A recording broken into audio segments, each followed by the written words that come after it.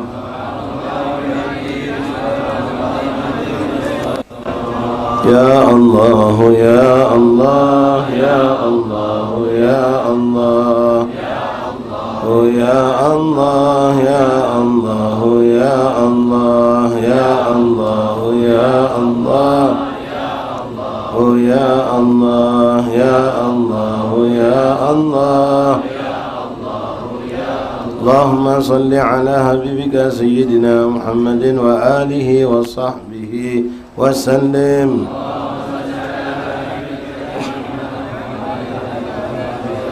اللهم صل على حبيبك سيدنا محمد وآله وصحبه وسلم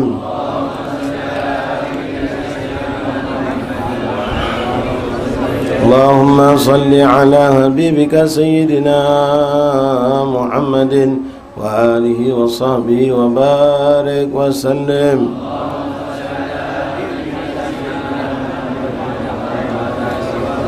فاتحة أعوذ بالله من الشيطان الرجيم بسم الله الرحمن الرحيم الحمد لله رب العالمين الرحمن الرحيم مالك يوم الدين إياك نعبد وإياك نستعين اهدنا الصراط المستقيم صراط الذين أنعمت عليهم غير المغضوب عليهم ولا الضالين آمين الله لا إله إلا هو الحي القيوم لا تأخذه سنة ولا نوم له ما في السماوات وما في الأرض من ذا الذي يشفع عنده إلا بإذنه يعلم ما بين أيديهم وما خلفهم ولا يحيطون بشيء من علمه إلا بما شاء وسع كرسيه السماوات والأرض ولا يؤوده حفظهما وهو العلي العظيم بسم الله الرحمن الرحيم قل هو الله أحد الله الصمد لم يلد ولم يولد ولم يكن له كفوا أحد بسم الله الرحمن الرحيم قل هو الله أحد الله الصمد لم يلد ولم يولد ولم يكن له كفوا أحد بسم الله الرحمن الرحيم قل هو الله أحد الله الصمد لم يلد ولم يولد ولم يكن له كفوا أحد بسم الله الرحمن الرحيم قل أعوذ برب الفلق من شر ما خلق من شر غاسق إذا وقب ومن شر النفاثات في العقد ومن شر حاسد إذا حسد بسم الله الرحمن الرحيم قل أعوذ برب الناس ملك الناس إله الناس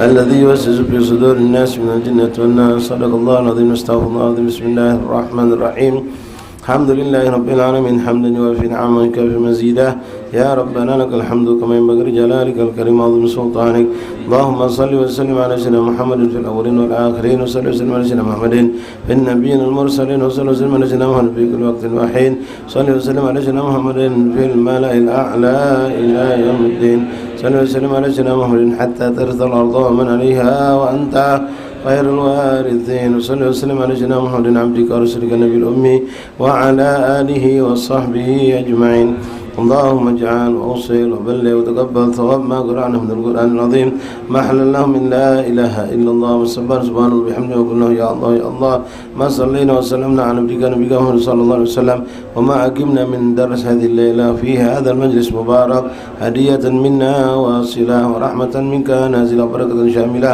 وصادقة متقبلة نهديها نقدم ثواب القراءة إلى رسولنا بن شفينا قرة عيننا سيدنا رسول الله محمد بن عبد الله صلى الله عليه وسلم وأهل بيته وأزواجه وذريته وأنصاره وصحبه وأحباب أجمعين ثم إلى أرواح كافة أولى مقرب من أهل المشارق الأرض إلى مغاربها برها وبرها خصوصا سادة أولى من أهل المعلى والبقي وأهل الزنبل والفرد والأقدار أجمعين ولحضرمت كلهم أجمعين خصوصا سيدنا مولانا وأجل الله من يسافر إلى مسافر سيدنا العظام الفقيه المقدم محمد بن علي بعالوي سيدنا العظام الثاني عبد الرحمن السقاف وأولاد جميع أصول وهو جميع ساداتنا لأبي ألوي كلهم أجمعين ثم إلى أرواح كافة المعلم قلوبنا فيها مسلم قلوبنا فيها مشايخ الحضرة والأذكار والأوراد والأحزاب منظومة الصلوات والدعوات النجاة كلهم أجمعين خصوصا قرأنا كتبهم وأورادهم وأحزابهم وزماتهم صلواتهم دعواتهم نجدهم في معهدنا في مجلسنا في أيام في أوقات في مجلسنا في الليلة خاصة ثم إلى أرواح كافة أولم قرب أهل هذا البلد لبلم من دار السلام كلهم أجمعين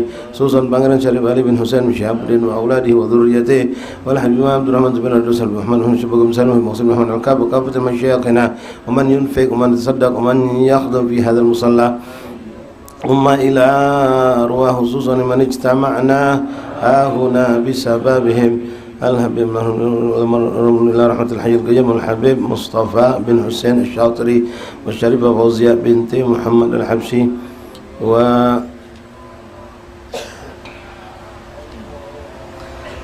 المرحومة مثل ليلى بنت هدي حنبلي والمرحوم منصور بن عيدين وإلى أرواح والدينا ووالديكم أمواتنا وأمواتكم وأموات المسلمين أوصل اللهم ثواب ذلك منا إليهم اللهم جل تعالى من أيديهم ضجر فكاكا له من النار وهجابا له من النار سترا له من النار برحمتك يا أرحم الراحمين اللهم ادخل في قبورهم روحا والريحان والبشارة والآمان والفشة والرضوان اجعل قبورهم روضة من رياض الجنان ولا تجعل حفرة من حفرة النيران برحمتك يا أرحم الراحمين ربنا اغفر لنا ولإخواننا الذين سبقونا بالإيمان ولا تجعل في قلوبنا إلا للذين آمنوا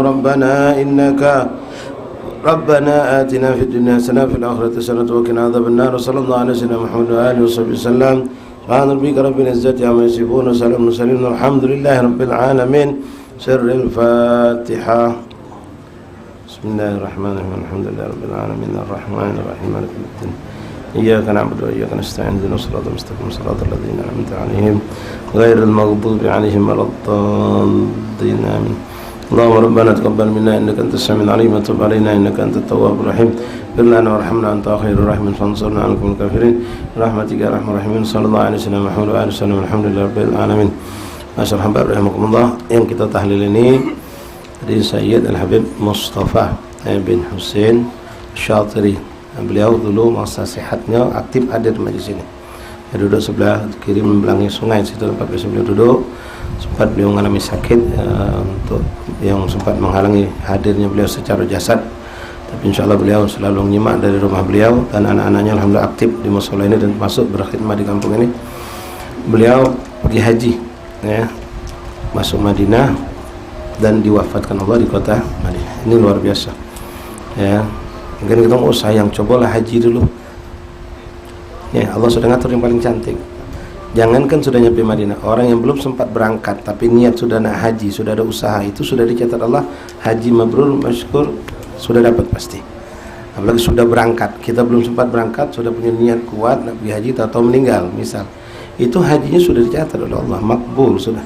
Apalagi sudah, kalau Allah menghendaki beliau wafat di Palembang Paca, tapi Allah menghendaki, Rasul menghendaki beliau meninggal di Madinah. Sebenarnya jatah beliau pergi haji tahun tadi sebenarnya, tapi Allah menghendaki tahun ini, memang sebetulnya tahun inilah, dan semua Allah atur yang tercantik. Ya, kemudian yang kedua, saudara kita mungkin kita banyak kenal, Abdurrahman Al-Mutahhar Aman Hai, ya, istri beliau meninggal. Itu juga ahli surga kalau dikatakan. Siapapun istri kita kalau soleh, ya, taat sama suami, suaminya ridha, maka itu ahli surga kata Rasulullah. Ayyum ra'atin matat wa zawjuha anha radin dakhala jannah. Siapapun perempuan yang meninggal dunia dan suaminya ridho terhadap dia, maka dipastikan masuk surga. Walaupun dia bukan orang alim, bukan perempuan yang ustazah, bukan hafid Quran, bukan, tapi dia kuncinya taat sama suami. Nah, didik istri kita, didik anak-anak perempuan kita agar menjadi istri-istri yang salehah. Ya, walaupun tidak banyak ibadah, apalagi kalau ahli ibadah. Wallahu alam. Jadi kita insyaallah habis salat Isya, sebelum salat sunnah kita salat gaib, ya, untuk almarhum Nabi Mustafa dan juga kebetulan